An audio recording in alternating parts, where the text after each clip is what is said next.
वरहमतुल्लाहि वबरकातुहू। प्यारे बच्चों, जो आज हम चैप्टर पढ़ेंगे उसका नाम है वज़ू। इस्लाम ने हमें तहारत और पाकीज़गी का हुक्म दिया है और इसको हासिल करने का एक आसान ज़रिया वज़ू भी है।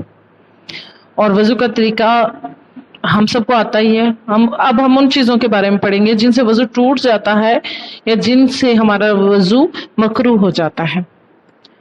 जिन चीज़ों से वज़ू टूटता है उनको नवाकिस से वज़ू कहा जाता है, यानी ऐसी चीजें जिनसे हमारा वजू टूट जाए या नाकिस हो जाए। वो ये हैं: लेट कर या सहारा लेकर सो जाना या बेहोश हो जाना, पेशाब या पखाना करना, कह करना, जिस्म के किसी भी हिस्से से खून का निकल कर बह जाना और नमाज पढ़ते हुए कहका लगाकर हंसना। ये वो चीजें हैं जिनसे हमारा वजू टूट जाता है। अब हम उन चीजों के बारे में जानेंगे जिनसे हमारा वजू मकरूह यानी नापसंदीदा हो जाता है। वो ये हैं: नापाक जगह पर वजू करना, वजू के दौरान फजूल बातें करना, वजू इस तरह करना कि पानी की छींटे खुद पर और दूसरों पर गिरे, दाएं हाथ से नाक साफ करना और पाँव धोना, बेतरतीब वजू करना, बाएं हाथ की साइड से या बाएं तरफ से के अज़ा को पहले धोना।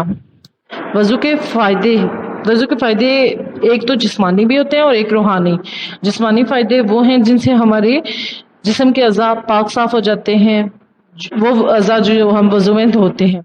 वजू करने से इंसान साफ सुथरा रहता है और जिसकी वजह से वो बहुत सी बीमारियों से भी बचा रहता है। वजू करने से सुस्ती और काहली दूर होती है। वजू के दौरान इंसान 3 बार कुली करता है और मिसवाक करता है, जिससे मुंह से बदबू दूर हो जाती है और दांत साफ हो जाते हैं।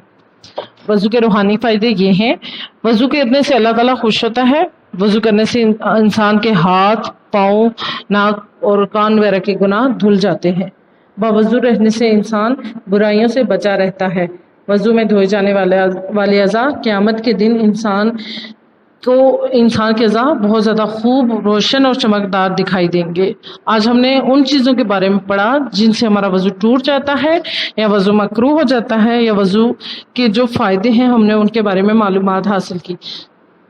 जज़ाकल्लाहु खैर।